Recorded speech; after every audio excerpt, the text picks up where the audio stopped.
नमस्कार दोस्तों, आज होने वाला है थारपारकर वर्सेस गिर नस्ल। आज हम थारपारकर और गिर के बीच में जो डिफरेंस है वो समझेंगे, जिससे आप लोगों को यह आसानी हो जाएगी जब भी आप किसी गाय को रखें तो हमें थारपारकर रखनी है या फिर हमें गिर रखनी है। इस डिफरेंस को आप अच्छे से समझ लेंगे तो आपको रखने में आसानी हो जाएगी। क्योंकि बहुत से लोग कहते हैं कि हमें A2 जिसके अंदर प्रोटीन हो वो गाय चाहिए, तो A2 इन्हीं के दूध में होता है। तो इन दोनों का डिफरेंस आज मैं बताने वाला हूं। दोनों ही भारत की बहुत फेमस गाय जो है इन दिनों में मानी जा रही है। तो सबसे पहले जानते हैं कि थारपारकर का ओरिजिन कहां से हुआ। तो थार रेगिस्तान के नाम पर इसका नाम पड़ा थारपारकर। जैसलमेर, बाड़मेर, जोधपुर इन जिलों के अंदर ये पाई जाती है। इसे व्हाइट सिंधी कहते हैं, कुछ लोग ग्रे सिंधी कहते हैं, कुछ थारी कहते हैं, कुछ मलानी नस्ल कहते हैं। इसके अलग अलग नाम हैं इसके रंग के आधार पर। खैर, थारपारकर के बाद बात आती है गिर की। तो गिर जो है उसकी शुरुआत हुई गुजरात के सौराष्ट्र के गिर के जंगलों से। इसे वहां पर बोड़ाली, देसन, गुजराती, सोरठी, काठियावाड़ी, सुरती अलग अलग नामों से लोग जानते हैं। लेकिन गिर जो है वो भारत में इन दिनों में ज्यादा फेमस इसलिए हुई, आप देखेंगे गिर के सेक्स सीमन भी आपको मिल जाते हैं। गिर जो है बहुत सारे अलग अलग फार्म खुल रहे हैं जो स्पेशल गिर की ब्रीडिंग पे काम कर रहे हैं। इसके पीछे का रीजन ये है कि गिर को ब्राजील वाले ले गए और उन्होंने इसके गुणों को यूज करते हुए, यानी इसके ट्रेड्स को इस्तेमाल करते हुए अलग अलग प्रकार की कई क्रॉस ब्रीड नस्लें तैयार की और जो बहुत कामयाब हुई। मैक्सिको जैसे देशों में भी ये काफी लोकप्रिय है। खैर, हम इसकी शारीरिक संरचना की बात करें, इससे आपको अंदाजा हो जाएगा कि दोनों दिखने में थोड़ी कैसी होती हैं। तो थारपारकर जो गाय है इसका रंग सफेद होता है, हल्का ग्रे भी होता है। दरअसल क्या होता है, इसका रंग वैसे सफेद होता है, लेकिन जैसे सर्दियां आने लगती हैं तो इसके शरीर पर कुछ काले बाल आने लगते हैं। इसके अंग जो है, चेहरा है, गर्दन है, पैर है, इनके ऊपर कुछ काले गहरे रंग के बाल दिखाई देने लगते हैं, तो इसका ग्रे होने लग जाता है रंग। ये इसकी एक खास बात है। पैर इसके बहुत मजबूत होते हैं, आकार इसका काफी अच्छा होता है, बड़ी होती है ये। सींग इसके छोटे होते हैं लेकिन मजबूत होते हैं। यानी एक आप सॉलिड गाय को देखेंगे तो आपको ऐसे लगेगा जैसे आप बुल को देख रहे हैं। एकदम सॉलिड होती है ये गाय, काफी मजबूत इसकी संरचना जो है, बॉडी की स्ट्रक्चर जो है काफी मजबूत होता है, ऐसे लगे कि जिम करके आई है।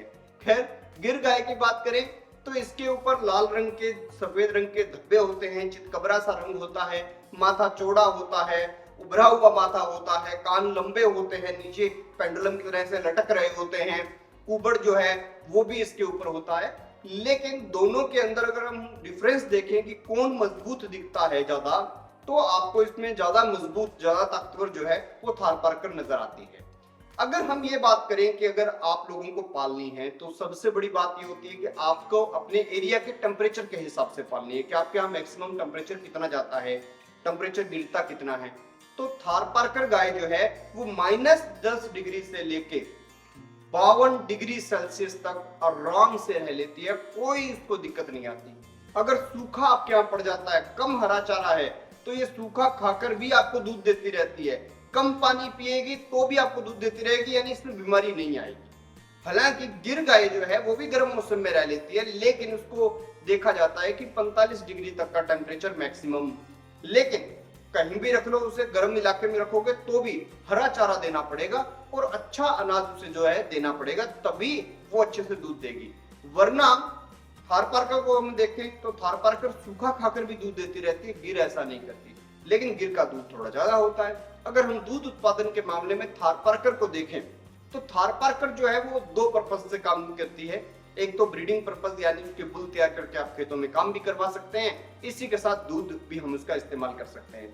इसका औसतन ये है कि अगर हम 300 दिन का लैक्टेशन पीरियड माने तो ये आपको 1750 किलो दूध उसमें देगी। यानी ऑन एवरेज 5-6 किलो 7 किलो तक इसके दूध होता है थारपारकर के, ऑन एवरेज।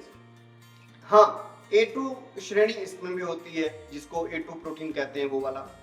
गिर गाय जो है उसका दूध उत्पादन ज्यादा होता है, लगभग 12 लीटर से 25 लीटर तक दूध देती है। यानी कम से कम भी गिर जो है वो आपको 10-12 लीटर दूध दे देगी।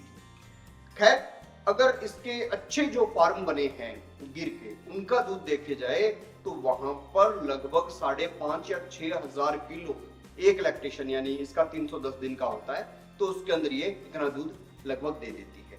तो थारपारकर से ज्यादा दूध देती है, लेकिन इसके दूध में जो फैट है वो 4 से 5 होता है। इतना ही लगभग उसके थारपारकर के दूध में होता है, पर इनका मेन ये है कि वो सूखा खा के भी दे देती है, इसको अच्छा फीड जो है हरा चारा वगैरह सब देना पड़ता है। अगर हम प्रजनन की बात करें कि ब्रीडिंग की बात करें, तो हमारे यहाँ एचएफ गाय होती है, ये सब इनमें दिक्कत ये देखने को मिलती है कि ये गाय जो ब्याती है तो बहुत लेट कर देती हैं। एक बार ब्याह गई, दूसरी बार ब्याहने में 1.5 साल ले लिया, बार बार सफाई हो रही है, बार बार डॉक्टर इंजेक्शन दे रहा है, ओव्यूलेशन का प्रयास किया जा रहा है, कई दवाइयां देनी पड़ती हैं। थारपारकर के अंदर ये नहीं होता। 30 महीने से 36 महीने की बछड़ी होगी तब वो जो है ब्याहने के लिए एकदम रेडी है, और 12-14 महीने का बीच में टाइम लेगी और फिर दोबारा ब्याह जाएगी। अपने जीवन काल में कम से कम 13, 14, 15 बच्चे वो दे देती है। अगर हम गिर गाय देखें तो ये इससे 5-6 महीने लेट तैयार होती है ब्याहने के लिए। पहला बयान तो जो है वो कम से कम 36 से 42 महीने के आसपास इसका माना जाता है। ये जीवन में 10 से 12 बार ब्याहती है। लेकिन ब्याहने का दोनों ही गायों के अंदर जो खास बात है कि एचएफ के मुकाबले या और नस्लों के मुकाबले दोनों का ब्याहना बहुत आसान है, क्योंकि इनका जो बच्चा है वो बहुत आसानी से डिलीवर हो जाता है। अगर हम बात करें रोग प्रतिरोधक क्षमता की, तो थारपारकर गाय जो है वो हीट टॉलरेंट जीन उसके अंदर है, गर्मी हो सूखा हो हर चीज सहन कर लेगी, रोग उसको लगते नहीं है। और कहा जाता है कि ज्यादातर ये जो होते हैं ना, जैसे चीचड़ लग गया, किसी को कुछ लग गया, थारपारकर को ये सब कुछ नहीं लगता, एकदम साफ रहती है, एकदम क्लीन रहती है, एकदम चमक मारेगी, एकदम सॉलिड बॉडी होती है उसकी। गिर जो है इसके अंदर भी बहुत अच्छी रोग प्रतिरोधक क्षमता है, लेकिन गिर का ये देखा गया कि जहां पर नमी वाले इलाके हैं, जहां पर ज्यादा लंबे टाइम बरसात हो रही है, तो इनके जैसे थोड़ा मुंह पक्का की बीमारी आ गई, खुर पक्का की बीमारी आ गई, इन बीमारियों का थोड़ा बहुत खतरा जो है रहता है। नॉर्मल सी बात है, वो दूध ज्यादा देती है, उसके बॉडी में से हम ज्यादा चीजें निकाल पा रहे हैं, तो वो थोड़ी बीमार भी रहती है। खैर थारपारकर के मुकाबले बीमार रहती है, लेकिन अगर हम एचएफ से मुकाबला करें तो फिर भाई बीमारी गिर में बहुत कम आती है। थारपारकर का जो दूध उत्पादन है उसके बारे में अगर हम बेनिफिट्स उसके देखें तो दूध उत्पादन भी देगी, खेत में भी काम करने को देगी। बहुत लोग ये भी बताते हैं कि थारपारकर कुछ ऐसी गाय भी है जिनको लोग ट्रेन कर लेते हैं खेत में काम करने के लिए। गाय को भी, मैं बुल के बाद गाय की बात कर रहा हूँ, गाय को भी तैयार कर लेते हैं। इसका जो लाइफ स्पैन है वो 25 से 28 साल है, तो एक अच्छा लंबा जीवन काल है। अगर आप एक गाय पालते हैं घर पे दूध पीने के लिए तो आपको ज्यादा सोचने की आवश्यकता नहीं है, कम बीमारी के साथ एक अच्छी गाय जो है वो आप पाल सकते हैं। खैर इन दोनों ही चीजों के अंदर एक बात मैं आपको बता दूं कि आपके एरिया में अगर अच्छा हरा चारे की व्यवस्था है तो आप गिर को पालना, वरना थारपारकर जो है उसको पालना। अगर आप डेयरी पर्पज से पाल रहे हैं तो आपको गिर जो है वो पालनी चाहिए, लेकिन उसमें भी बहुत अच्छे अच्छे रुद्रा, शिवा ऐसे कर करके कई रफ्तार, कई बुल हैं जिनका अच्छा मिल्किंग कैपेसिटी है, तो उनका इंजेक्शन हो, उससे जो पैदा हुई बछड़ी हो उसी को डेयरी पर्पस के लिए पालना। वरना ऐसा नहीं कि कहीं से गिर पकड़ के ले आए और पाल ली, उनमें फिर फायदा नहीं होता। क्यों नहीं होता फायदा?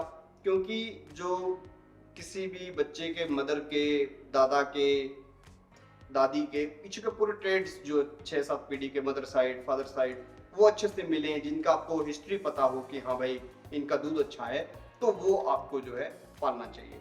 खैर कुछ साथी ये पूछते हैं कि भैया हमें ये बताओ कि किसी भी बुल का जब हम सीमन लगवाते हैं तो हमें उसकी हिस्ट्री कैसे पता होती है कि उसकी ग्रैंड मदर के कितना था दूध, उसके मदर के कितना था, उसका जो बुल था, बुल की माँ के कितना था, मतलब उसकी हिस्ट्री कैसे पता लगेगी?